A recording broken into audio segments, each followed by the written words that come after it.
The truth about GDP. GDP. 3 letters that supposedly tell us how healthy an economy is. Politicians obsess over it. News anchors worship it. Economists debate it like it's sacred scripture. But here's the truth. GDP was never designed to measure prosperity, and using it as our national scoreboard has warped our economies, our politics, and even our lives. Let's break it down. 1. GDP was never meant to measure well-being.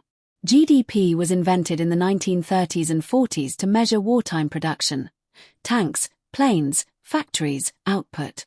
Its creator, Simon Kuznets, literally warned governments not to use it as a measure of national welfare. But after World War II, governments needed a simple number to compare nations. GDP became the scoreboard, not because it was accurate, but because it was easy. And that mistake still shapes policy today. 2. GDP counts bad things as good. Here's where it gets absurd.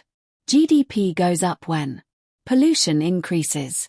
People get sick and need treatment. Cars crash and need repairs. Forests are cut down. Housing becomes unaffordable. Debt explodes. People work longer hours. GDP doesn't care why money is being spent, only that it is. So an economy can be booming on paper while people's lives are falling apart. 3. GDP ignores the most important parts of life. GDP does not measure health, education quality, inequality, environmental stability, mental well-being, community strength, care work, happiness. Unpaid care work, mostly done by women, is worth trillions globally. GDP values it at 0. If it doesn't have a price tag, GDP pretends it doesn't exist. 4. GDP rewards inequality. When billionaires get richer, GDP rises. When corporations buy back shares, GDP rises. When housing becomes a speculative asset, GDP rises. But none of this means ordinary people are better off.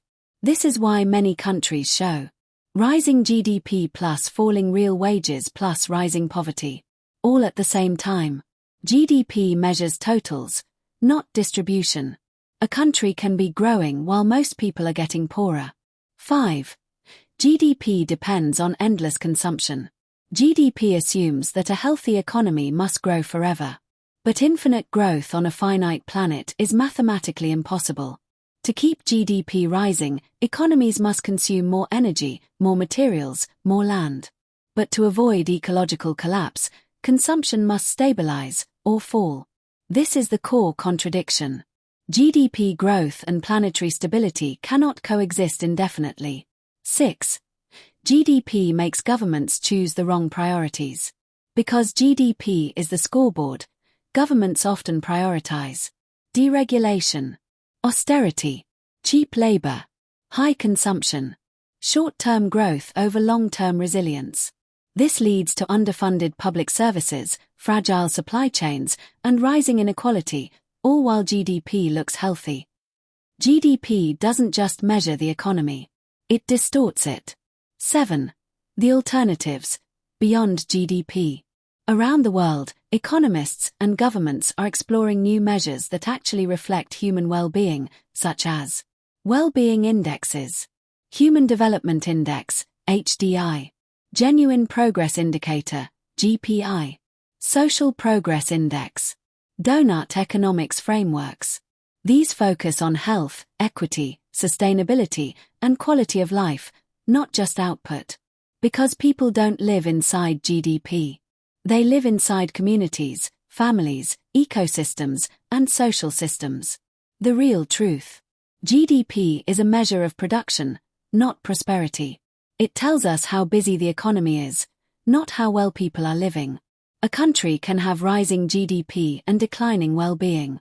A country can have stable GDP and rising well-being. GDP is a choice, and it's no longer fit for purpose. If we want a future that works for people and the planet, we need a new scoreboard.